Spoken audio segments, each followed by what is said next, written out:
Hey everybody, Scoutcrafty here again. It's midweek Wednesday. Hope everybody's doing well. We have a good show planned for you today, something a little bit different. First, I want to talk about the poor man's flea market. I haven't spoken about that in a while. That's where I walk around on my midnight walks and I look through people's garbage. Again, the poor man's flea market. Pickings have been off and on. You know, I don't show everything I see, only things I think you might be interested in.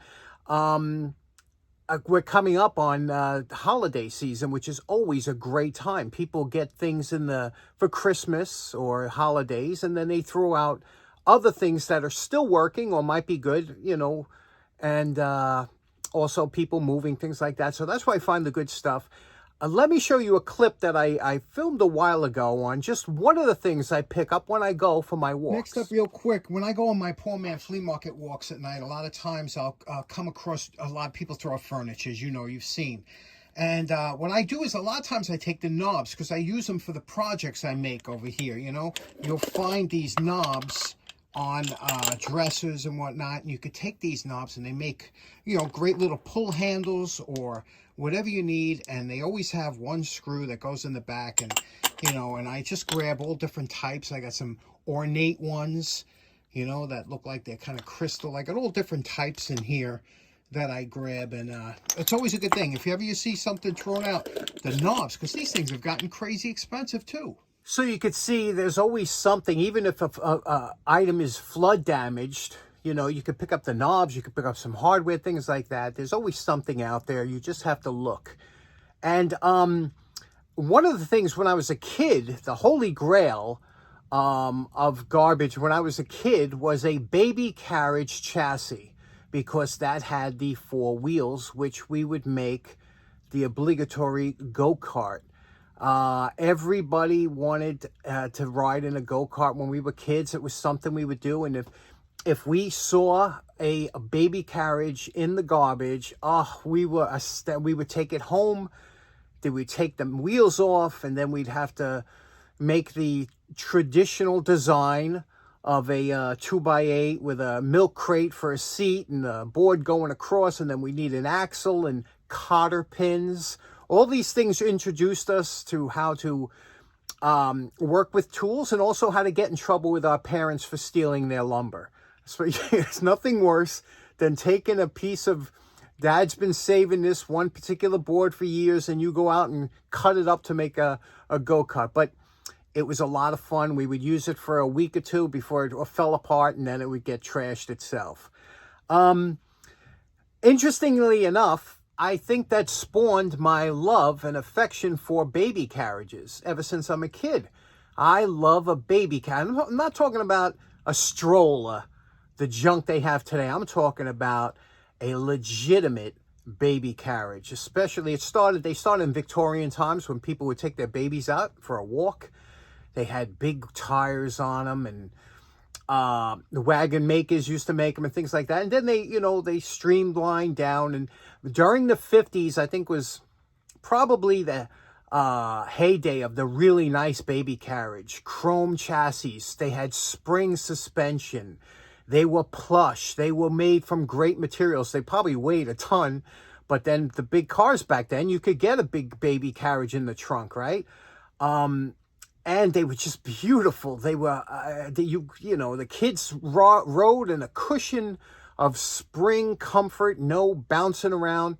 Well, the other day I'm walking around, and what do I see in the garbage? A vintage 1960s baby carriage. Check this out. Now, here is something that you hardly ever see anymore, but used to be a common sight, and that is this era baby carriage thrown out. Look at how beautiful this is. Let's open it up, see what it looks like. Oh, look at this. Now, you can see it's a plaid design. How often do you see plaid? I personally like plaid. And look at the interior, how clean it is. And it has the original cushion in the original plastic. And look at that beautiful kittens on there, the design. Isn't that sweet? And that I could still hear those when you moved around on those cushions. It had a little pouch that you can hang on the back. It had the regular tires here. And this is what the frame looked like. How nice is this? Now, I can't tell you how excited I am when I find something like a time capsule thrown out that people held on to for 50 years. It was in their basement or something they're cleaning out and they throw it out. And all of a sudden I get to see this beautiful item just sitting there. It was like a blast from the past. Now, obviously I didn't take it because I don't have room for things like that. But if it was a 50s baby carriage with the springs and the real nice deluxe ones, I would have taken it. But if you've ever been in or seen one of those big baby carriages, just absolutely beautiful, aren't they? Okay, next up. Now, I've done these before on the channel. You might have seen one or two. I've tackled this project before on the channel, but we've had a lot of new subscribers lately, and some of you may not have been familiar with these type of pliers, Bernards, and you know, everybody loves them. This particular set was sent to me by my good buddy Rick Centore in Connecticut. You know Rick, you see him sometimes when we go to Zagreb.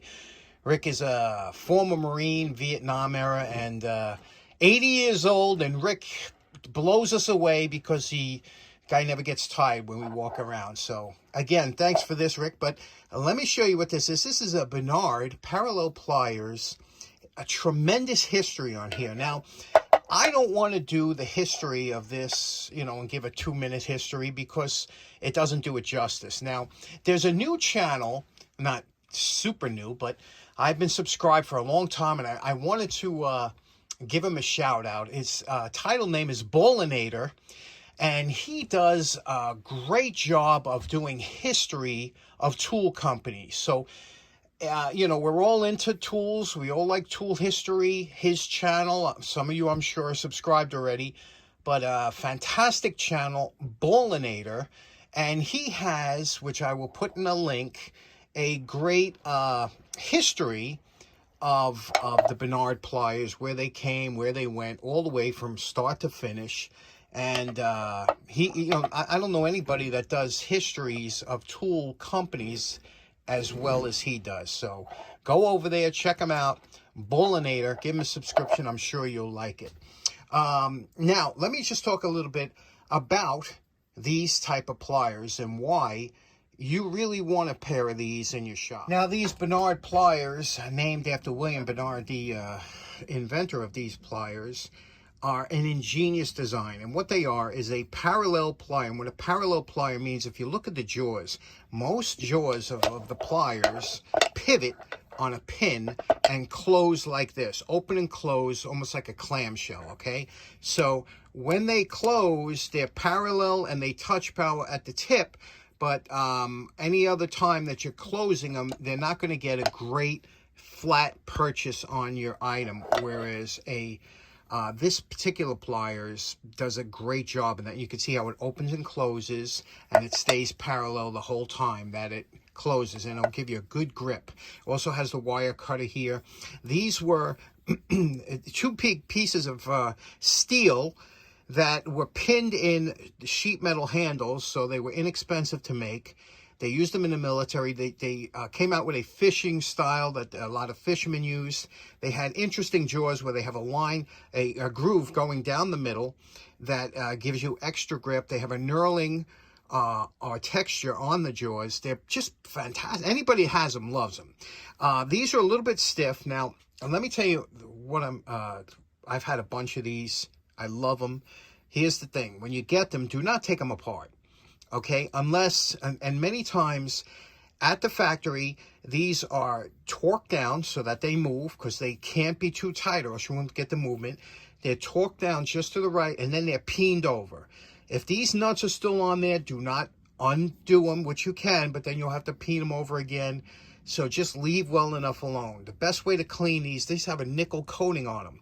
Nickel is not a very durable coating like chrome was, and it did tend to flake or chip off. A fine wire brush goes over here, and lubrication, and that's all you need. And that's what we're going to do now. And then I'll show you what it looks like after. A fine wire brush. Now our task here is to remove all the rust and preserve as much of the nickel coating or plating as we can. Again, this is a fine wire brush that I have on my lathe that I use, and you can see I'm working in between the grooves of the embellishment on that handle, and you can see how nicely this will come out with just the wire brush.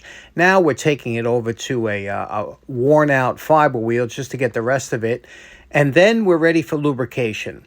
Now, again, this was stiff, so what I want to do is I want to use some 50-50, half acetone, half automatic transmission fluid, spray it on liberally, and then work it back and forth in all the joints of the pliers. Now, after you've worked through the 50-50, gotten it through all the joints and made sure that anything that comes out residually, just keep wiping it until you have until it's almost dry, because the 50-50 will, the acetone will dry, will leave a thin layer of automatic transmission fluid behind. But then what I like to do is I like to take my Tri-Flow, which I use a lot for my locks, and give it a spray on all the joints here. Okay, you got to make sure you get inside in the back here, because there's two slots that these pins ride up and down. You see those two slots in there? And now the Tri-Flow is a real good lubricant. And then just work it back and forth, and there you go. Okay, you know my favorite part. Remember what Rick's Bernard parallel pliers looked like before we started? And we're calling this project done. Now, Bernard made hundreds of different variations off of this design, the parallel jaw. He made hole cutters and hole punches, specialty tools. He had a lot of patents by the time he died, and this is probably his most popular. This one here had the side cutter built in. They also had ones that didn't have the side cutter. The side cutter works very nicely. You could see here, you could hear that snap in there. Listen, you know, it's shooting it across the room, so you know it's sharp. You can see what we did with the handles here. Got rid of all the rusting. These are sheet metal handles. They tend to rust because of the hand sweat, the oil, and the salt of your hands. So you always got to make sure you keep these well polished and waxed to the inside here. The inside's got all the rust. It's a beautiful pair. And you can use these. And let me show you where they really shine. Now here we are at the wire wheel. The wire wheel is a tool designed specifically to take small, unusual parts and fling them across your shop at lightning speed for you never to find again. Usually parts that are one of a kind, the harder they are to reproduce, the farther this wire wheel will throw them across the shop. And the reason is, a lot of times when we're talking about, you see now, again, this is alignments pliers, you see the angle there. When we put this part into the pliers, okay, now what happens is you don't want to squeeze too tight and then mar the finish that you're trying to keep, but you could see here that it's only gripping at the back because it's angled. It can't grip like a parallel plier does. So you see, even with some pressure, I'm able to move it like this, and that's what happens a lot of times. They get flinged out of the pliers. Whereas the Bernard's parallel, you can see what happens when I push down here like this. That's gripping on the whole side. You get a much better purchase without damaging, without having to squeeze. You know, another tool that's good for working on the wire brush is the vice grip.